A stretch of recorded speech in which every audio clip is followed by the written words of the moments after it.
Dalam doa kita berdoa.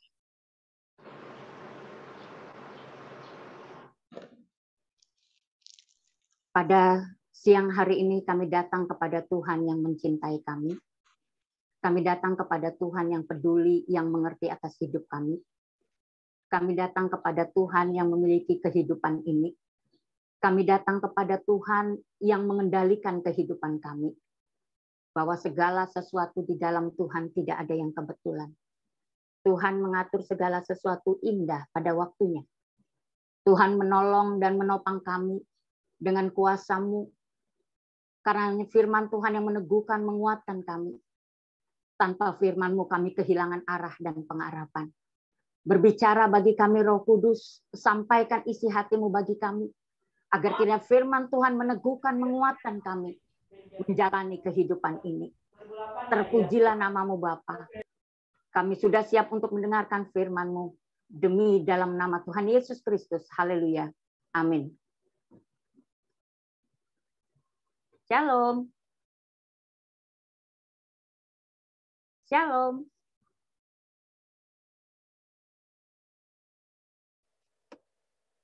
Shalom. Shalom. Takut tahu-tahu nggak suara hilang gitu kayak kemarin di lapas. Bicara nggak taunya Zoom-nya habis. Waduh, jadi ulang lagi. Baik, kita akan baca firman Tuhan bersama di dalam Ibrani pasal 12 ayat 2. Ibrani pasal 12 ayat 2 saya akan bacakan untuk saudara. Demikianlah firman Tuhan.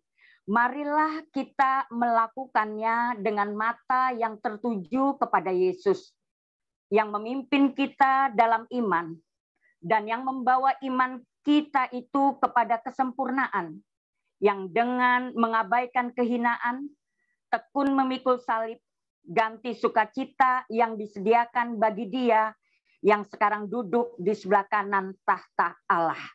Pembacaan yang pertama Ibrani pasal 12 ayat 2. Dan yang kedua, Ibrani pasal 6 ayat 19.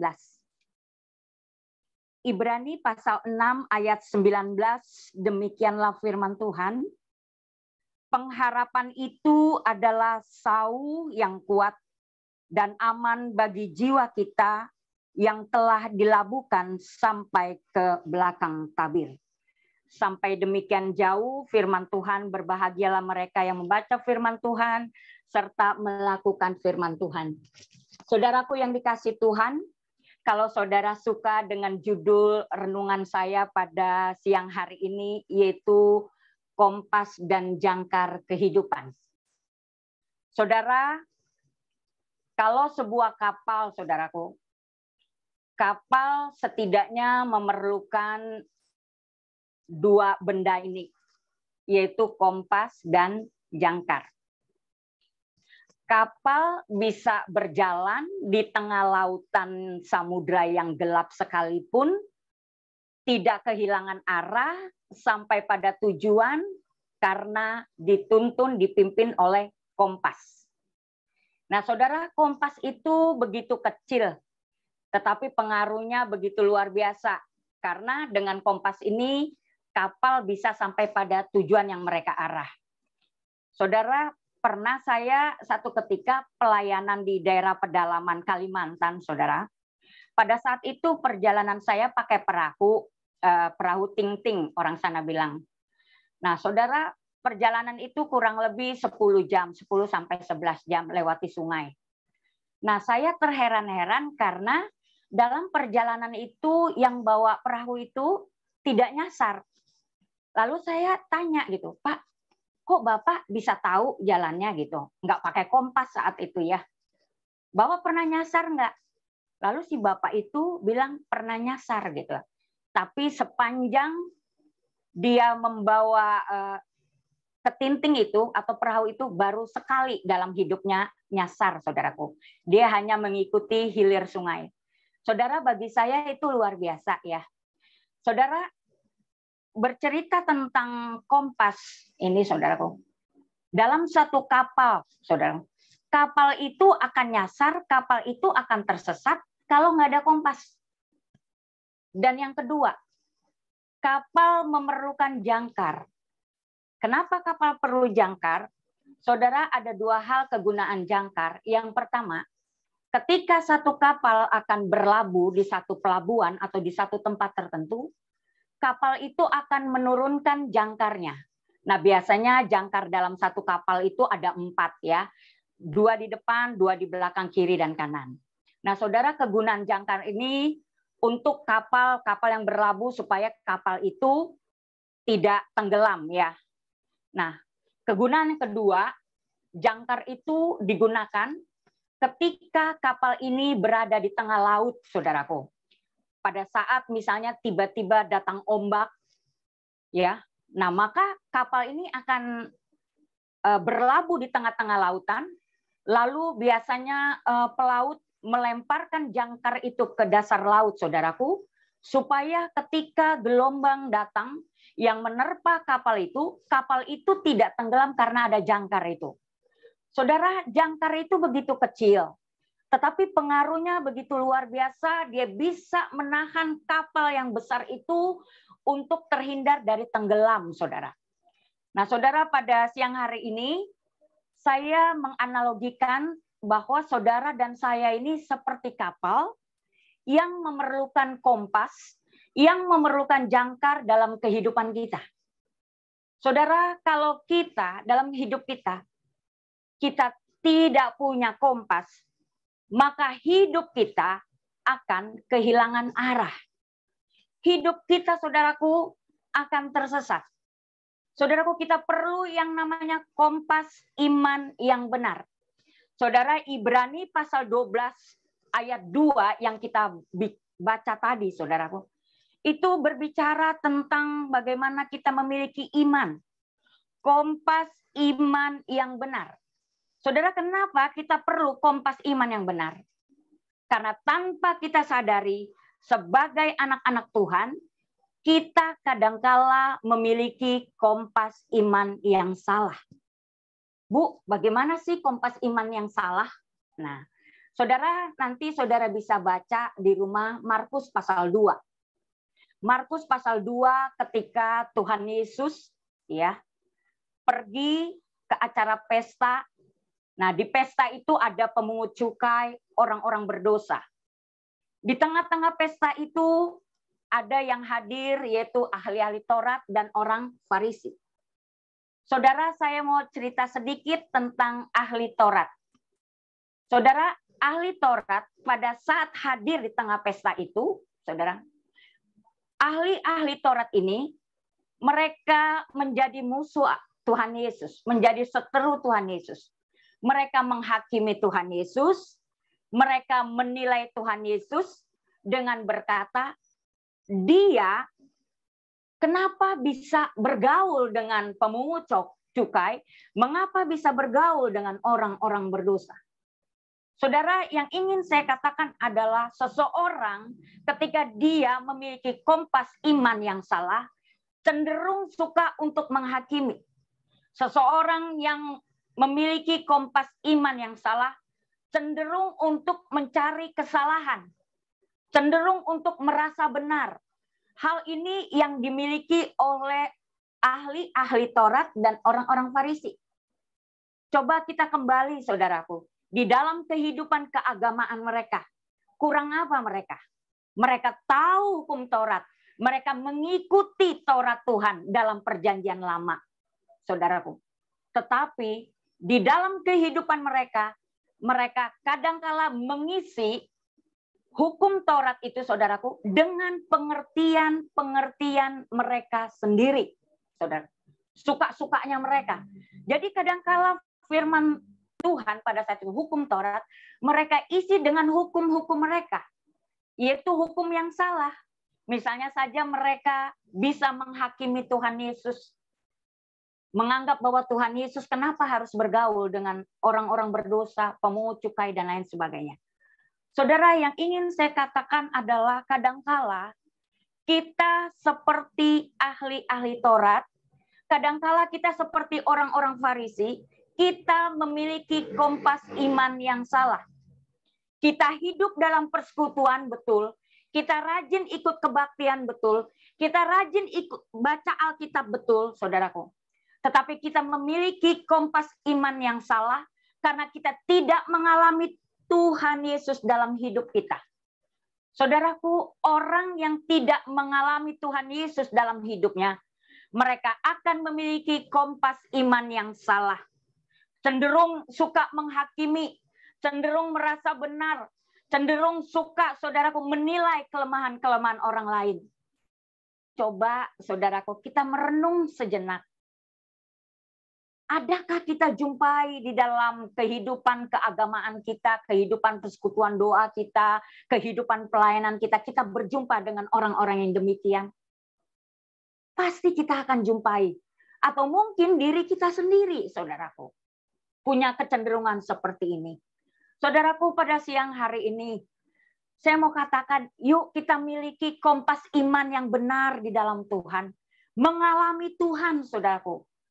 Jangan kita memiliki kompas iman yang salah seperti ahli Taurat dan orang-orang Farisi yang cenderung hanya mencari-cari kesalahan orang lain, yang cenderung hanya ingin menjatuhkan orang lain.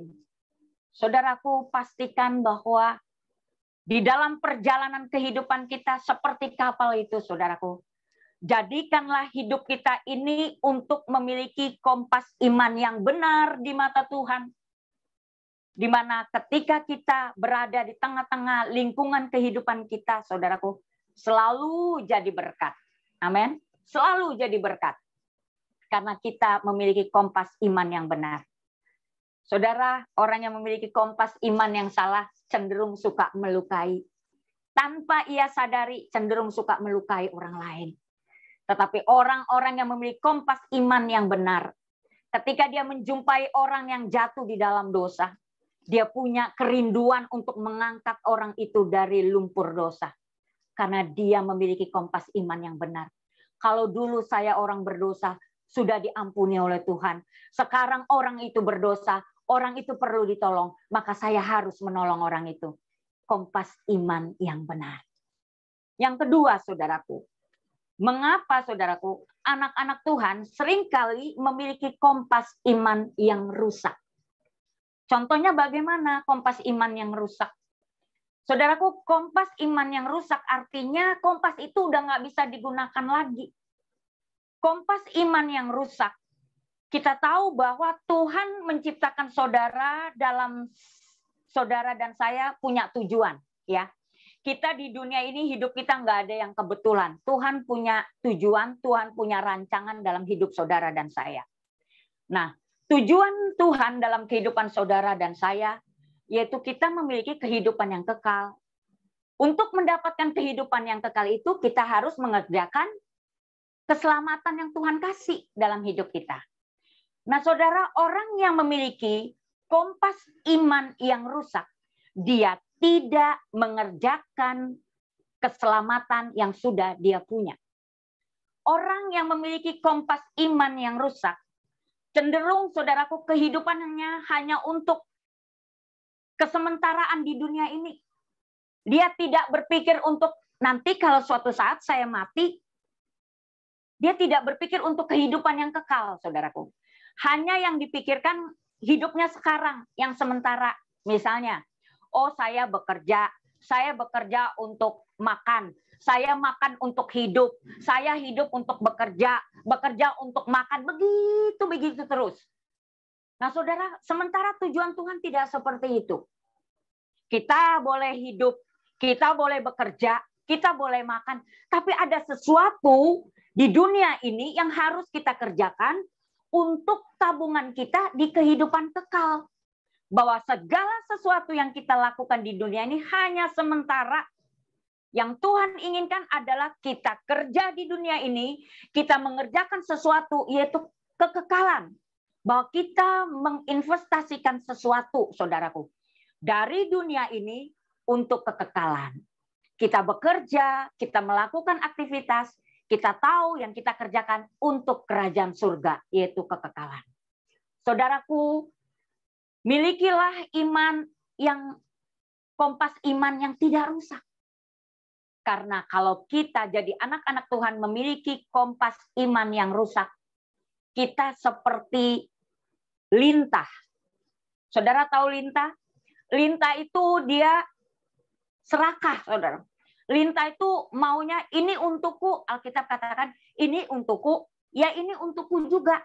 Lintah itu saudaraku mengisap darah saudaraku. Dia senang gitu ya, senang kalau orang lain susah. Yang penting gua senang gitu ya. Pokoknya hidupnya hanya untuk dirinya sendiri. Saudaraku, orang yang memiliki kompas iman yang rusak cenderung untuk memperkaya diri di dunia ini dan tidak memikirkan kekekalan. Pada siang hari ini, saudaraku, saya rindu bahwa tujuan kehidupan kita, jadikanlah Yesus Kristus, yaitu sebagai kompas yang benar di dalam hidup kita. Kompas yang benar bagaimana? Yaitu kita harus melekat pada firman Tuhan. Karena firman Tuhan itu kompas yang benar. Firman Tuhan itu sumber jawaban atas masalah saudara. Kompas firman Tuhan itu saudara nggak akan salah arah kalau saudara cari firman. Karena di dalam kompas firman Tuhan itu sumber daripada segala sesuatu. Kalau kita tersesat, cari kompas, yaitu kompas firman Tuhan. Amin. Saudara, yang kedua, kalau yang pertama, saudaraku, Yesus Kristus sebagai kompas dalam kehidupan kita. Yang kedua, Yesus Kristus sebagai jangkar dalam kehidupan kita. Saudara, jangkar di dalam Alkitab, khususnya Ibrani yang kita baca tadi, Ibrani 6 ayat 19. Jangkar diumpamakan seperti sauh, saudaraku. Jangkar diumpamakan seperti sesuatu kekuatan yang kita dapatkan dari Tuhan. Jangkar diumpamakan seperti pengharapan. Ada harapan di dalam jangkar itu. Siapa pengharapan kita? Yesus Kristus. Jangkar pengharapan kita, saudaraku. Hanya Yesus Kristus jangkar pengharapan kita. Saudaraku, jangan jadikan pengharapan kita misalnya saja di uang yang kita miliki, deposito yang kita miliki. Jangan jadikan pengharapan kita, oh saya ada pekerjaan, itu menjamin kehidupan kita. Jangan, saudaraku. Jangan jadikan jangkar kehidupan saudara, oh kehidupan keluarga rumah tangga kita baik-baik saja, saya sudah punya suami, saya sudah punya istri, saya sudah punya segala. Jangan, saudara, semua itu akan hilang. Jadikanlah jangkar kehidupan kita ini, yaitu Yesus Kristus. Jiwa kita melekat pada jangkar itu, yaitu Yesus Kristus. Sehingga ketika suatu saat apa yang kita miliki hilang, mungkin ketika kita melekat pada uang kita melekat pada pekerjaan kita melekat pada keluarga rumah tangga kita, itu hilang, saudaraku. Kita tidak akan pernah kecewa. Kenapa? Karena jangkar pengharapan kita, jiwa kita melekat kepada Tuhan. Saudaraku, mengapa ada orang yang stres ketika dia di PHK? Karena jangkar pengharapan orang tersebut ada pada pekerjaannya. Kalau seseorang di PHK nggak dapat kerja, misalnya saudaraku, dia bisa menerima itu. Dia melihat dari kacamata Tuhan bahwa Tuhan bekerja dalam segala sesuatu. Orang itu tidak perlu stres karena dia punya pengharapan di dalam Tuhan.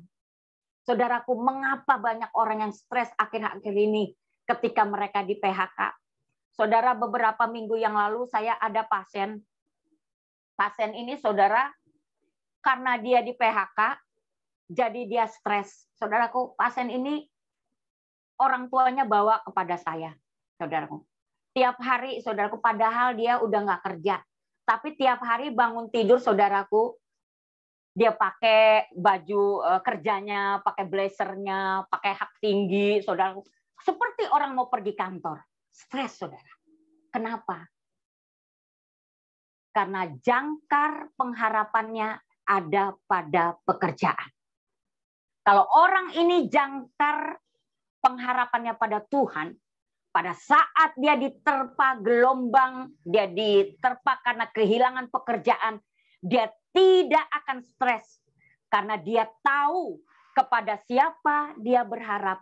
kepada Tuhan sang pemberi harapan. Kepada siapa dia percaya?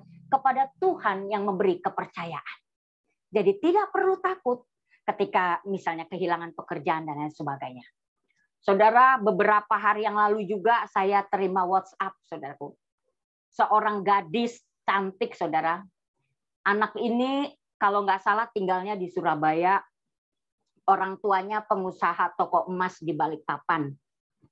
Saudara, anak ini bunuh diri, anak gadis ini. Karena hanya diputus pacar, saudaraku. Saudara kebayang nggak sih, gitu ya? Putus pacar, kehilangan pengharapan, akhirnya bunuh diri, saudaraku.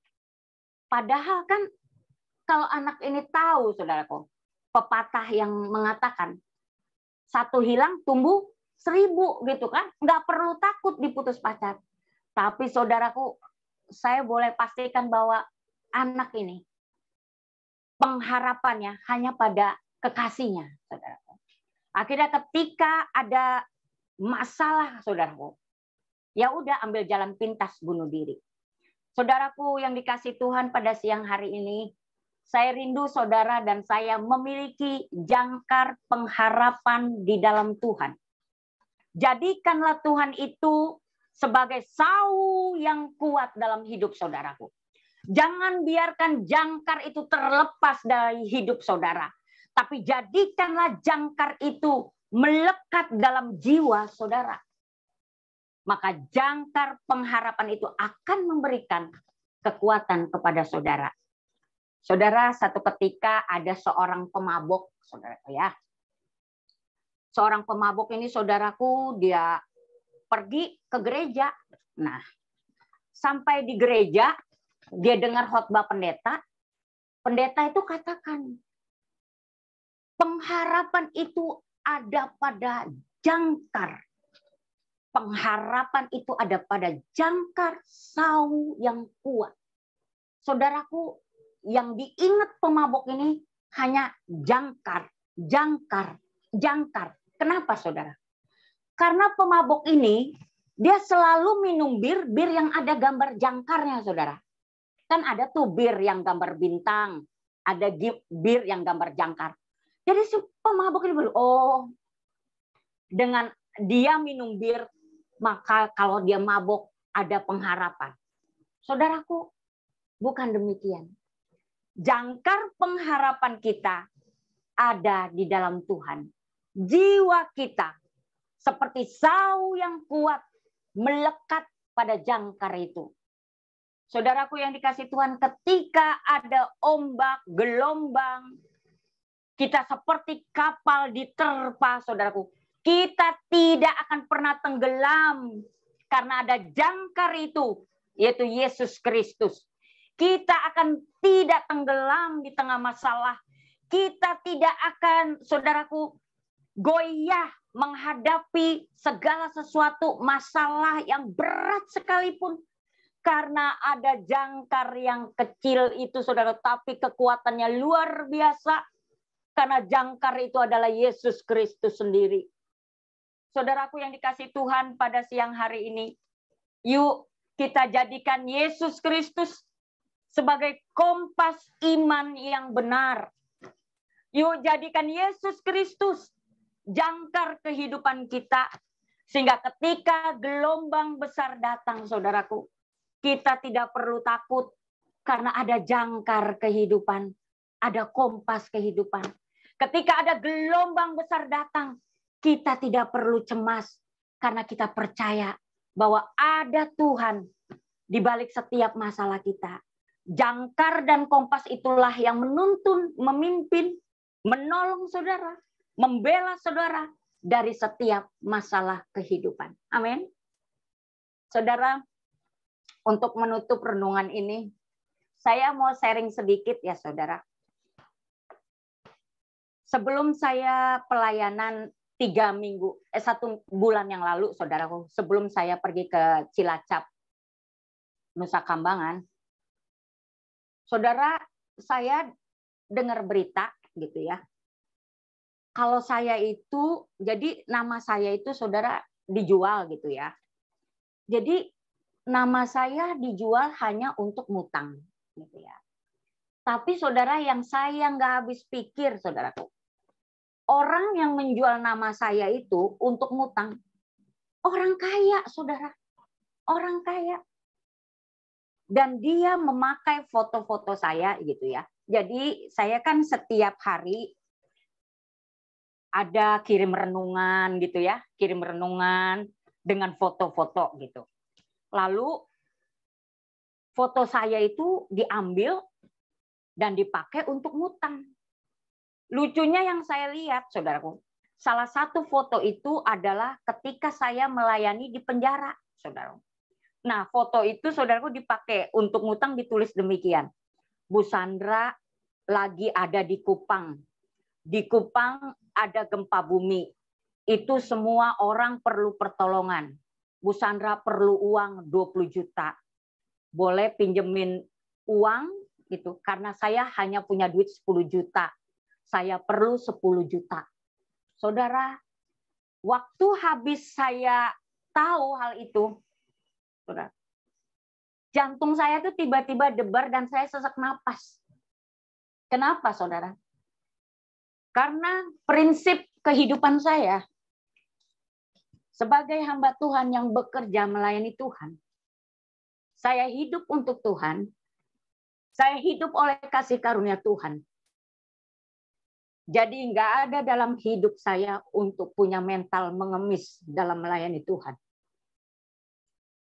Karena saya melayani Tuhan, saya tahu itu pekerjaan Tuhan, maka Tuhan akan menyediakan apa yang saya perlukan dalam cara Tuhan. Saudara, saya sempat marah sama Tuhan. Karena bagi saya, dalam pekerjaan saya, bukan uang yang utama. Bukan. Tapi ketika saya menjalankan pekerjaan pelayanan saya perlu Tuhan. Saya perlu belas kasihan Tuhan aja gitu ya. Kalau saya mau banyak duit, saya tidak melepaskan pelayanan saya di Singapura. Saya hidup saja di sana, saudara. Tapi saya menjalankan pekerjaan pelayanan karena saya tahu Tuhan yang pimpin, Tuhan yang tolong. Jadi bagi saya ketika seseorang memakai nama saya, apalagi mengorbankan, begitu banyak orang susah untuk mengatakan bahwa mereka perlu duit, gitu kan? Tolong dibantu. Itu mempermalukan anak-anak Tuhan. Apalagi orang itu saya kenal, orang itu setiap hari membaca, menerima renungan saya. Saudara, yang ingin saya mau katakan adalah pada siang hari ini, milikilah kompas iman yang benar. Karena keadaan yang sulit saat-saat ini membuat orang kadangkala hilaf, membuat orang kadangkala menghalalkan segala cara untuk kehidupan mereka. Tapi saya pastikan bahwa saudara dan saya pada siang hari ini, kita bisa hidup, kita boleh kuat, semua karena kasih karunia Tuhan. Saudara, yuk kita hidup dalam kompas dan jangkar kehidupan yang benar dalam Tuhan. Kiranya Tuhan memberkati. Amin.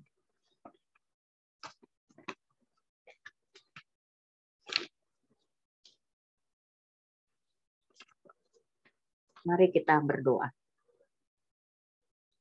Bapa di surga, terima kasih kami boleh belajar tentang firman Tuhan. Tuhan berkati firman Tuhan. Kami semua yang mendengarkannya diberkati, dikuatkan, dimenangkan, menghadapi pergumulan persoalan kehidupan kami masing-masing. Terima kasih Bapa, kami bersyukur pada siang hari ini, karena kami boleh bertemu dengan saudara-saudara seiman dengan kami, walaupun melalui virtual ini. Kami percaya kuasa Tuhan tidak bisa dibatasi dalam ruang dan waktu. Tuhan memberkati kami semua. Dalam berkat-Mu kami sudah berdoa. Amin.